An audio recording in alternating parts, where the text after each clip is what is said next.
What's good? It's Woog. Two major upsets took place over the weekend. One in boxing, one in MMA. The one in boxing was between Miguel Berchelt and Oscar Valdez, where Berchelt was like a 3-1 to 4-1 favorite.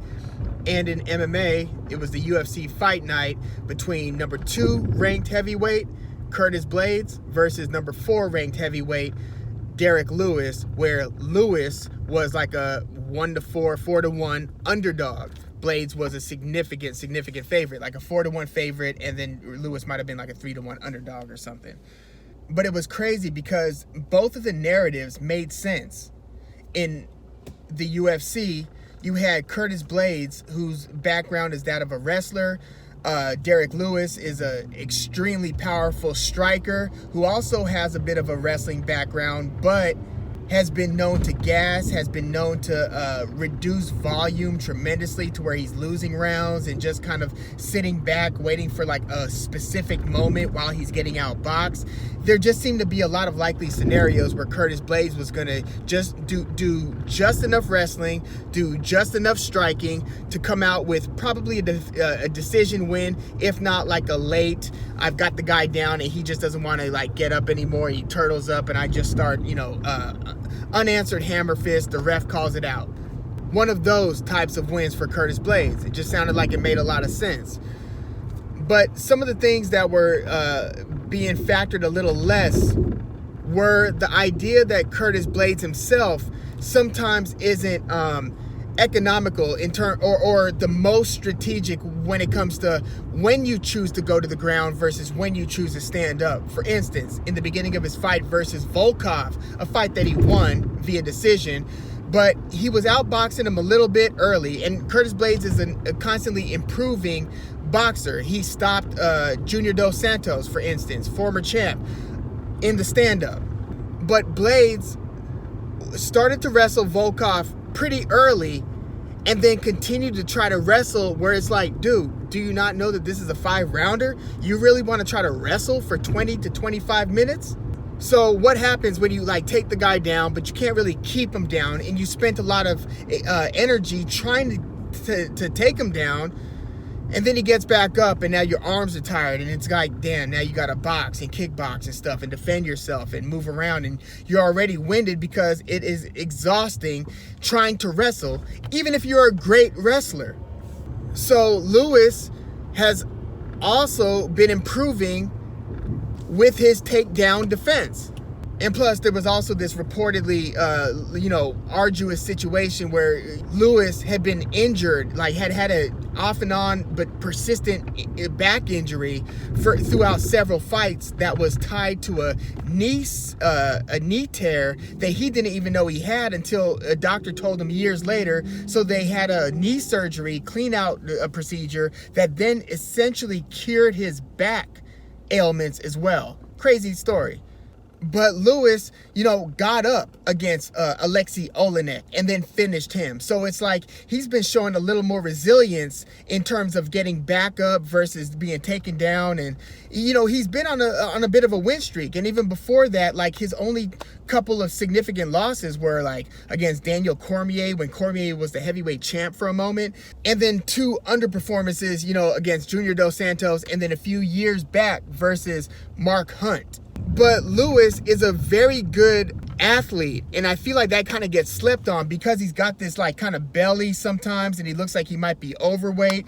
But no, it's like this guy, when you see him kind of pick his spots and start to explode, he's as explosive as like a Yoel Romero, pound for pound. He's a lot bigger, but equally explosive pound for pound as a Yoel Romero, or somebody who just seems to be a little picky when they choose to explode, but when they do, it creates mayhem. So it's like even when Lewis is on the ground sometimes, he's able to choose his spots and then explode out from the bottom and get out of a bad clinching situation. So long story short, he basically said the one punch he was looking for against Curtis Blaydes was to catch Blaydes coming in for the takedown and timed him with an uppercut. Perfectly placed, and the fact that he was able to get so much balance and torque in basically a millisecond because you're timing the entrance and then setting your feet, boom, explode. And he did it all.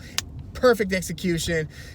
Blaydes was so knocked out on his feet, and it was just a matter of when are you going to let the tree go timber, because since Blaydes was coming forward trying to shoot and got caught coming in, it was almost like it wasn't a delayed reaction. He was out on his feet, but his feet were still planted in an upright way where it took a second for him to then collapse over. Very dramatic scene.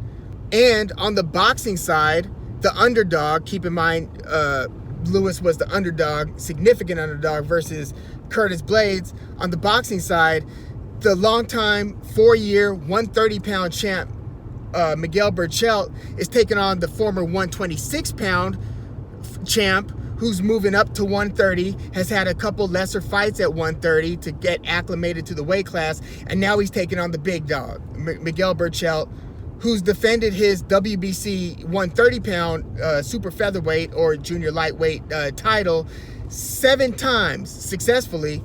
The first 3 rounds were looking like, okay, Miguel Berchelt's moving around the ring, which is what they had expected. The story was that Berchelt's bigger, stronger, supposedly the better athlete, and so he should kind of have his way with this really explosive puncher, and just a not as brawly as a brawler, but can brawl, sometimes chooses to brawl, even if he's got a skill set that doesn't require him to brawl. Oscar Valdez. So he was a 126-pound champ. That's the same weight class as, Gary Russell Jr. And it was where Frampton and Leo Santa Cruz were having their battles. But Oscar Valdez is like the next generation. He's younger than those guys. So he's still like in his 20s. So he goes up to 130, vacates his 126-pound title, and he's coming after Miguel Berchelt, who, gets hit a lot. And the statistics were there. The CompuBox stats on when he gets hit and how he gets hit, they weren't favorable, but he's winning all these fights because he is such a volume hard puncher. And so he, like 31 or 30 or maybe even 33 of his 37 wins were by knockout. So it's not like he's just winning these fights on the scorecards. But these were 2 like lesser named champions. But, to those who were, true like boxing fans, they knew about Miguel Berchelt and Oscar Valdez. And Berchelt, again, was overwhelming people with his volume and power and stopping them to the body, fast hooks. He was seen to be the better athlete. But what I think might not have been calculated in these, betting odds and in most people's predictions, because look, the experts and people who I listen to and I read are saying, yeah, Miguel Berchelt at the end of the day should come away with this one. And even during the ESPN broadcast, Andre Ward is like, yeah, Miguel Berchelt is, he's got this more or less under control, whereas Oscar Valdez is overexerting himself trying to whip a right hand so fast and trying to hit him with a power punch. And Tim Bradley said, yeah, he's fighting emotionally right now. He's not fighting, as wisely as he could. He's trying to empty the clip in the first round. And Berchelt is more, kind of take your time through the first 3 and 4 rounds, and then you slowly start to up the ante with your volume and with your commitment to these exchanges. So as the fight proceeds, you get stronger, and that's what people thought was going to take place here. Like, man, these first few rounds might be very interesting because Valdez is kind of guns blazing at times, but through the 5th, 6th, 7th round, expect Berchelt to pour it on, start to, hit Valdez hard, and then repeatedly and eventually stop Valdez. That was the story. But it seems like, the instruction that Valdez is getting from Eddie Reynoso is basically, as Andre Ward was calling upon him to do as the trainer, tell your fighter what's going on, tell him that he could calm down. But actually, Valdez even having to calm down came a little bit later, but it was after he had eventually started popping a jab that was looking fast and effective, and they were basically saying he just needs to keep doing that. Just keep the distance, pump the jab, and you're winning this first and second round against Berchelt without having to overexert yourself and flash your secret weapon, which is no longer a secret because you keep on trying to throw this right hand, just whipping, this devastating right hand. But once the guy sees the, as Dwyer would say, the 99%, mile per hour fastball, the 100 mile per hour fastball, you see it a few times. Now you can start to time it. Now you expect it. So Reynoso, and the broadcast is calling for, hey, tell this guy, don't show your right hand this early. It's work behind a jab. You might be the smaller guy here, but if you're able to hit him with that jab, you could at least give him something to think about while you then start to unlock other weapons as the fight continues. What you don't want to do is be the tired guy in the 3rd, 4th, 5th, 6th round, right? But then Valdez catches him and hurts him so badly to where the 4th round was one of the most exciting rounds so far of this boxing year. The 4th round, he catches him, hurts him. Berchelt's legs are looking super unsteady, damn near Zab Judah versus Costa Tszyu-like. Even as the ref separates them after Berchelt's been hurt and then they tie up, the ref pushes Berchelt back, and Berchelt's hobbling, he's barely able to keep his feet steady with the ref shoving him back, almost as if the ref could have shoved him through the ropes. That was the little bit of resistance or the little bit of push that Berchelt's legs weren't even prepared to handle. It was all bad in the 4th round. He somehow survives it. So then slowly he starts to recover.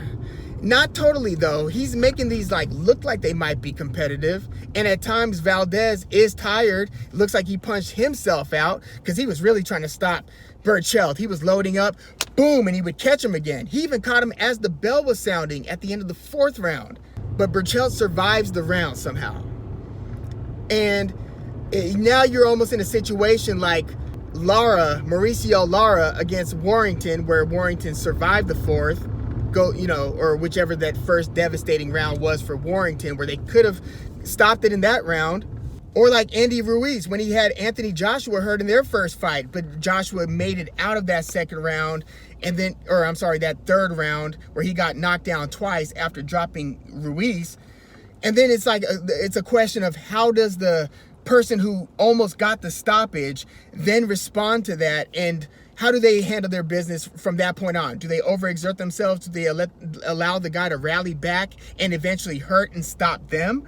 Or do they remain patient, start using the things that worked to create those opportunities, stop looking for the home run? And it looked like Valdez was kind of stuck between these different worlds, as Berchelt seems to be gathering his senses slowly and then, kind of getting legs back under him. But then a few rounds later, he gets hurt again and he's in just as bad a shape, makes it out of that round, and then just gets hit with a punch that he ran into in the same way that Manny Pacquiao ran into Marquez's in their 4th fight, where you're just blindly. The difference is Manny Pacquiao did have pretty steady legs and kind of hopped into it, whereas Berchelt had dead legs and kind of zombie stumbled into the power shot from Valdez. Valdez put everything behind it. He hit it with the sweet spot of the bat, and the ball went 490 yards or feet, Home run, scary moment. Berchelt falls, almost like his legs were folded under him, and then he goes down. So it's like he went down in 2 stages. Valdez is screaming in celebration, and even that celebration is brought to a halt because of how scary this moment's looking, because you got a motionless Berchelt who then they roll over to his back. It was a nasty situation. Dramatic event. Berchelt, thankfully, and somewhat luckily, is okay, appears to be okay, but from a changing of the guard, from a competitive standpoint, from a just a drama standpoint, that was everything. That this was going to be the fight that a lot of people were sleeping on, but a lot of people knew that this wasn't the fight to sleep on because of how action-packed this fight might be. And it kind of leads into a Oscar Valdez versus Shakur Stevenson showdown. Woo! But yeah, between Miguel Berchelt versus Oscar Valdez and Curtis Blaydes versus Derrick Lewis, 2 4-1 favorites getting destroyed ultimately by the 3-1, 4-1 underdogs. And on the Derrick Lewis side of things, I wonder if they're going to make they're saying Jon Jones might be in line, or probably is in line, if they could get the business squared away, to take on the winner between Stipe Miocic and Francis Ngannou in their rematch. But man, if Jones is looking for an interesting way to occupy his time, a fight between him and Derrick Lewis, which, you know, most might still favor Jones. They might still say he's going to come up here and outclass these heavyweights. But Jones is 33 years old. Lewis, in my opinion, has never looked better, even though he was, having some difficulties in this fight that he ultimately knocked Curtis Blaydes out. He was having some tough times in there, and you think that Jones could exploit that. But Jones's offense overall isn't as dynamic or destructive as it was in his prime. So, yeah, him versus Black Beast Derrick Lewis, like, that could be very interesting. We'll see where the matchmakers go with that. And then we'll see if this Oscar Valdez performance and upset over Miguel Berchelt is going to lead seamlessly into a showdown between he and Shakur Stevenson. But yeah, if you watched either of these two fights, let me know what you thought. There was also a lesser upset between David Avanesian and Josh Kelly on the boxing side. They were fighting for like one of the regional European 147-pound welterweight titles. And Avanesian pulled out the upset stoppage win over Josh Kelly. Some controversy. If you watch that fight, it was a bloody affair. Cut busted up the back of Josh Kelly's head somehow. But yeah, that prospect got knocked off, and his trajectory got stunted in dramatic fashion against Avanesian. But yeah, if you watch either Miguel Berchelt versus Oscar Valdez or Curtis Blaydes versus Derrick Lewis, let me know what you thought about those fights. Leave your comments in the comments. Like the video, subscribe to the channel if you're into the fight talk. I'm Wood. Thanks for tuning in.